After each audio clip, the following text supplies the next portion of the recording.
everyone. Welcome to another WHF Talks live episode. We are today with another inspirational leader, Lois Quam, who is the CEO and President of Pathfinder International. Hello, Lois. Welcome, and thanks for joining us today. Well, thank you so much, Faraya. I'm really happy to be here. The World Humanitarian Forum provides such an important opportunity for leaders from all over the world to come together, to get support from each other, to share ideas. And I'm pleased that you're finding ways to continue this during the pandemic.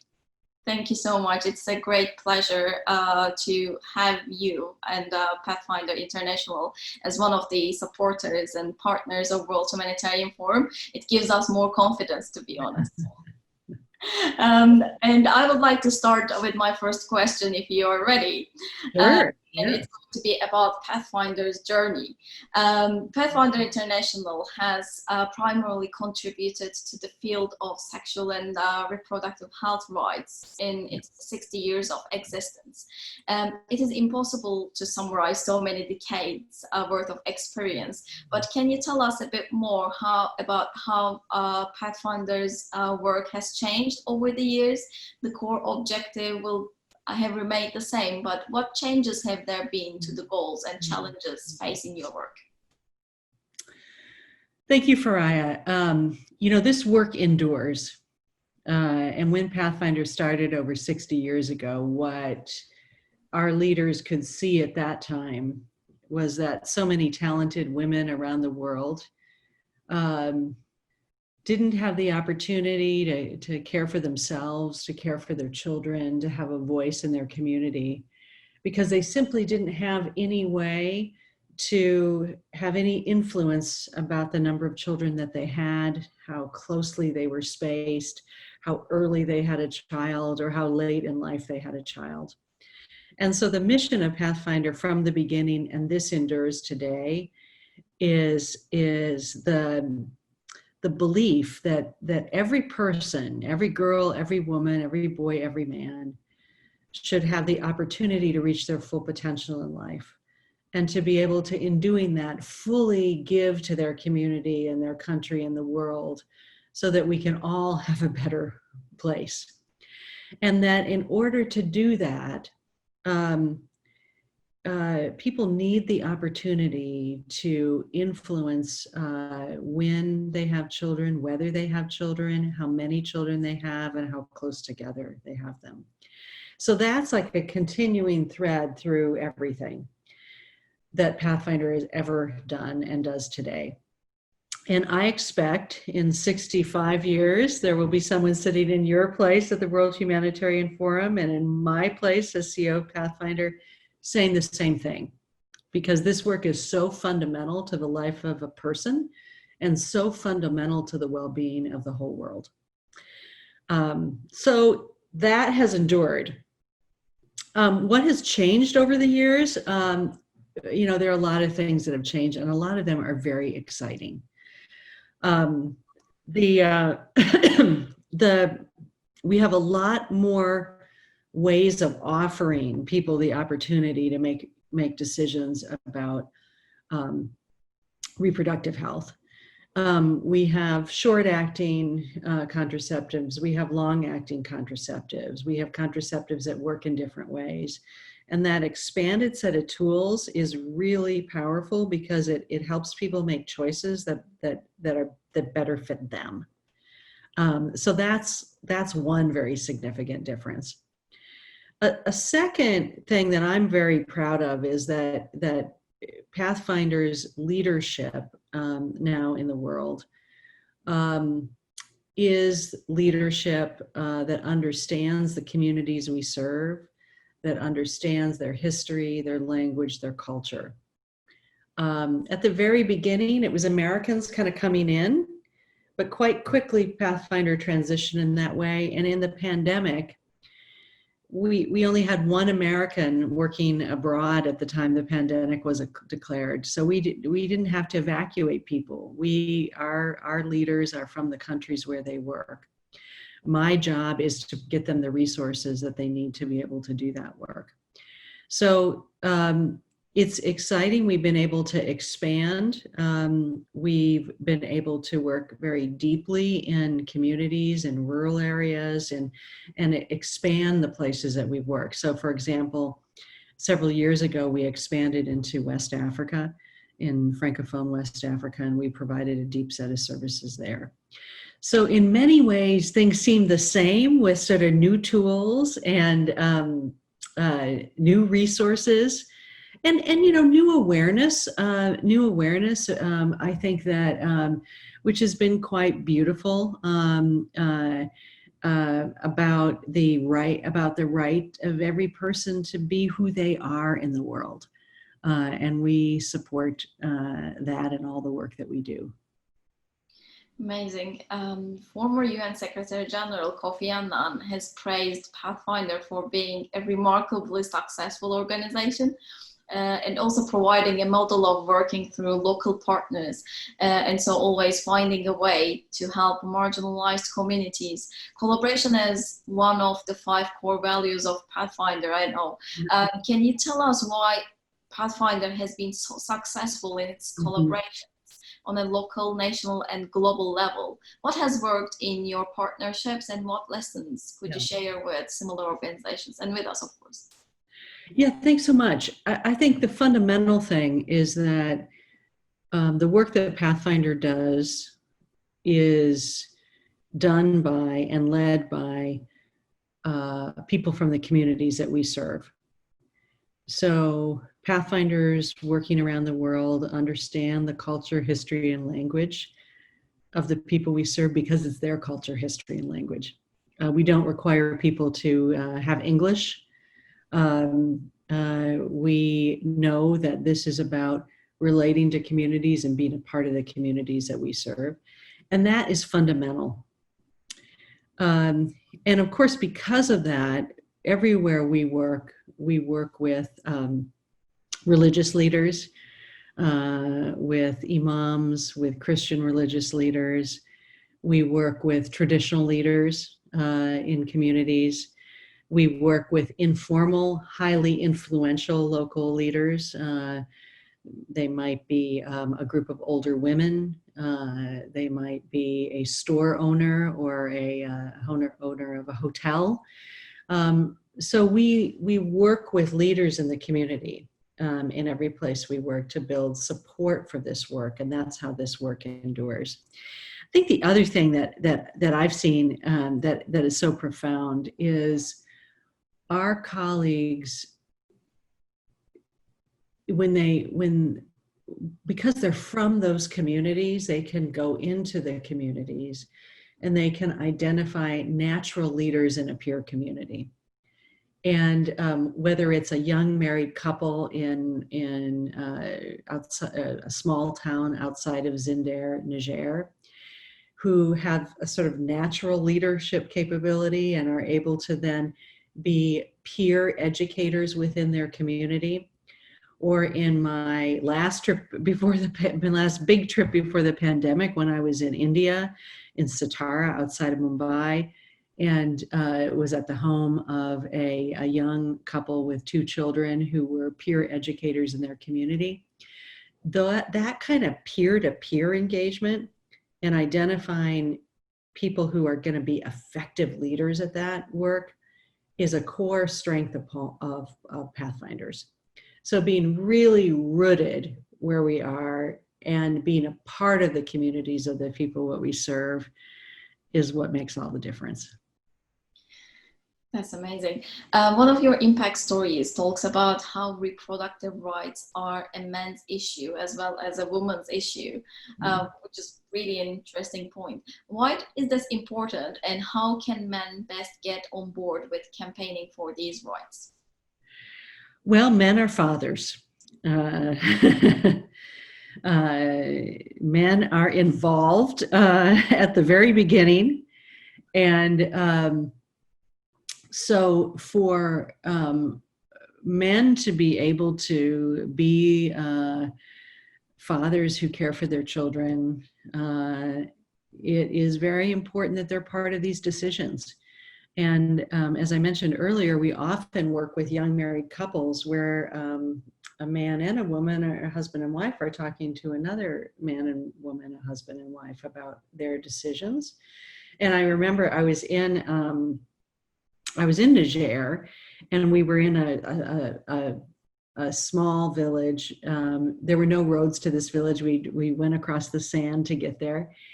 And my colleague, Lydia Salaku, who's Pathfinder's country director in Burkina, we were traveling together, and she said, "Hey, men who've been a part of this group, what did you learn? What was the biggest thing that you learned in this work?"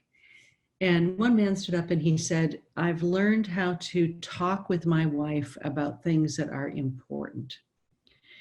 And so that is the first reason we work with men, is because the ability for men and women to talk about things that are important. Do they want to have another child? Are they going to use contraception?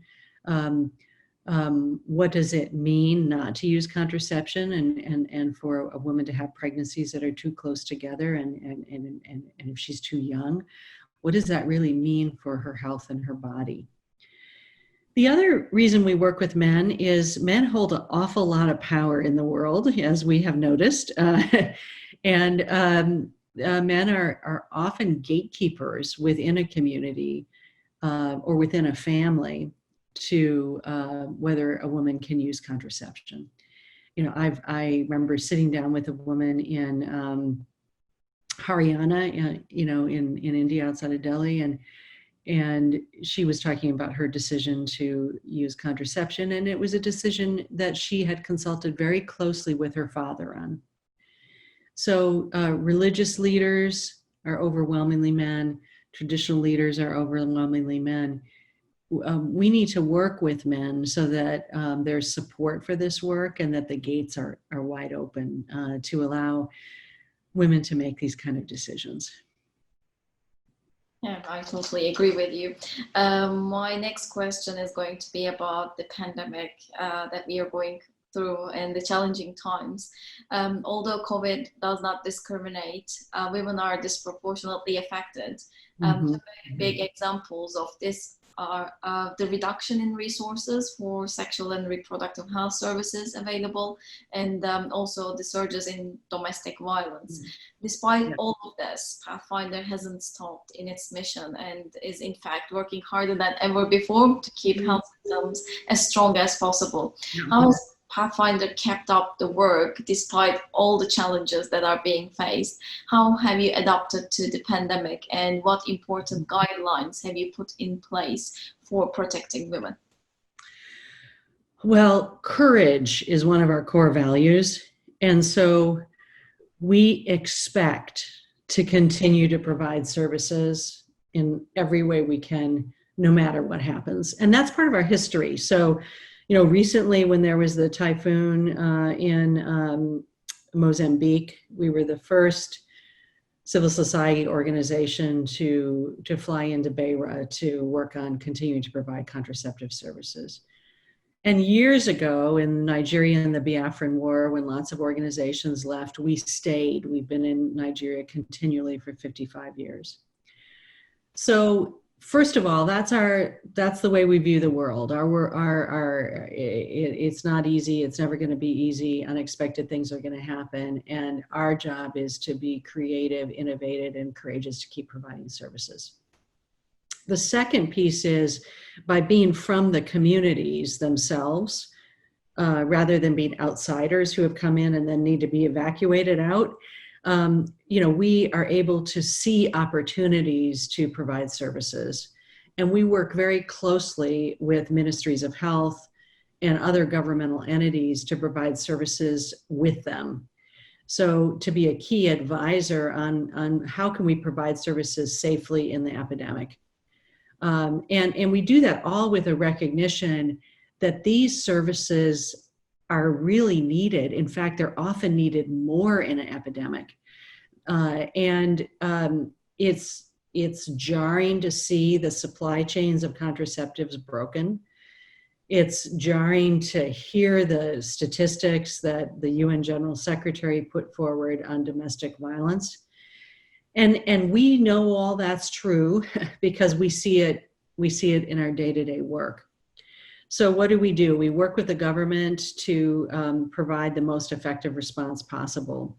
We integrate messages around family planning and messages around keeping safe from the virus together. We integrate service provision wherever we can. And that's truly vital, because not only are women most effective in the ways that we talked about, but women are absolutely the front line of a pandemic. Not only because 70% of community healthcare workers are women, but because in pretty much every family, the family healthcare provider is a woman, a mother, a grandmother, an auntie. And the first notice that a virus or disease has reached a community is not in the hospital. It's not an ambulance. It's not it's not anything but someone saying to a woman that they don't feel well. And then all of those immediate decisions: do you seek medical care? Is there anything you can do to protect the other members of the household? What kind of treatment? Are all made by that woman who's a family healthcare giver. And so to support her with family planning so that she can play that role most effectively, doesn't have the risk of unintended pregnancy in the middle of all this, and to support her so that she can make those decisions on behalf of her family members and the community, that's crucial. We discussed about the strength of Pathfinder's local and national level, and we are going through a pandemic. So COVID has impacted every country of our Pathfinder work, requiring different responses for each country, factoring in the unique circumstances and always adapting efforts accordingly. In Pakistan, for example, digital communication channels have been used to reach women and girls with sexual and reproductive health supplies and information. In Kenya, it's a different story: access to wash and sanitation supplies. So as India, your team is working to resume family planning services. With all of your work having reached to thousands of people, how has Pathfinder adapted to each country's needs? Oh, it's such an important question, because every country is different. And in fact, within every country, regions are different. So the first thing that's vital is to have people doing the work and the leaders in place in Pathfinder and in any organization doing this work that are from those communities, so that they understand the culture, the history, the language, and that they can bring these services, bring these opportunities to the communities in a cultural context, in a way that the communities can understand. Because every community knows about a young girl who had so much promise and had a pregnancy that was way too early, and that she never achieved that promise, that bright young girl kind of went away. Every community knows that about a woman who has been the victim of gender-based violence and has had a pregnancy and has sought, when she couldn't get it, has sought an unsafe abortion and died or suffered as a result. Every community knows a family that had more children than it could care for, and that the mother was worn down and lost her life too soon.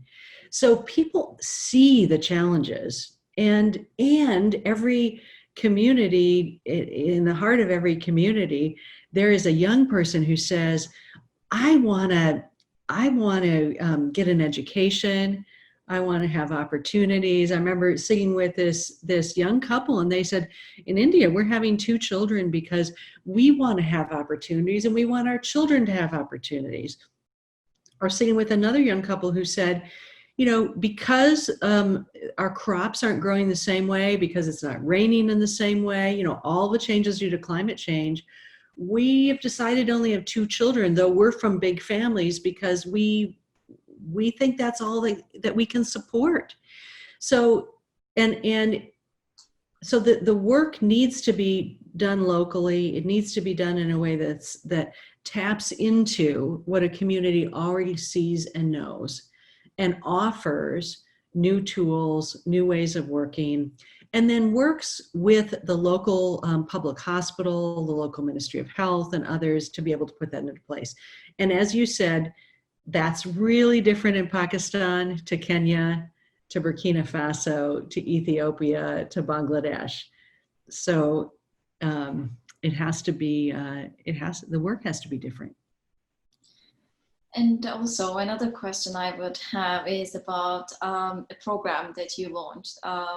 It's a circle, an inclusive community of next generation of individuals who work to raise awareness of Pathfinder's mission, encourage others to get involved and accelerate your mission. Can you tell us a bit more about the work that members of this circle do, and what has been the importance of outreach work in Pathfinder's mission so far, and what importance does it have in the COVID-19 context? Oh, thank you. Well, one thing that's great about Pathfinder is we have a terrific US presence. We have had an office in the United States for our whole history, and we have a great team in the United States that builds support and funds for our work from Americans. And we have started this new Acacia Circle so that younger Americans can support our work. Can get engaged in our work, can see the connections between what we do and climate change and support that work. So we've set up the Acacia Circle for young Americans and it could be young Europeans to join, to provide financial support from themselves and across their network so that this work can get done. And they bring so much energy, resource, and insight to what we do at Pathfinder. They're very good at reminding us about how our work is a part of the fight for racial justice globally, which Pathfinder is committed to. They remind us about how our work is tied to climate change and how the consequences of climate change are tied to the fight for racial justice. So we're very delighted to have this circle, and we invite everybody to join. That's an amazing program, to be honest. So we can use this platform as a call for action to be a member of this circle. And can you please advise how people can be part of this circle if they are interested in? Yes, please go to the pathfinder.org website, and you'll find a way to join the Acacia Circle there. Okay, that's amazing. Finally, I should deeply thank you for making the time today. I know you have a very busy schedule ahead of you given the current climate. And also Pathfinder is quite a busy organization at the same time, let alone the pandemic we are going through. So my last question is, what is your message? What message does Pathfinder have to the international community, your partners and policymakers for doing their part to fight for sexual health and reproductive rights? At this moment in history, when we face so many challenges, the pandemic, which is new, the fight for racial justice, which has been longstanding, all the environmental challenges, we need the best ideas. We need the most energy to work together locally and as a global community to confront these challenges. And the biggest untapped resource to confront these challenges is the world's women. Half of the human race has been held back for its history. And all the wisdom, smartness, creativity, resiliency that women around the world reflect, we need now. And we need women to give women, put the tools in women's hands like contraceptives so that women can make the decisions that they need to make about their own lives and about their own bodies.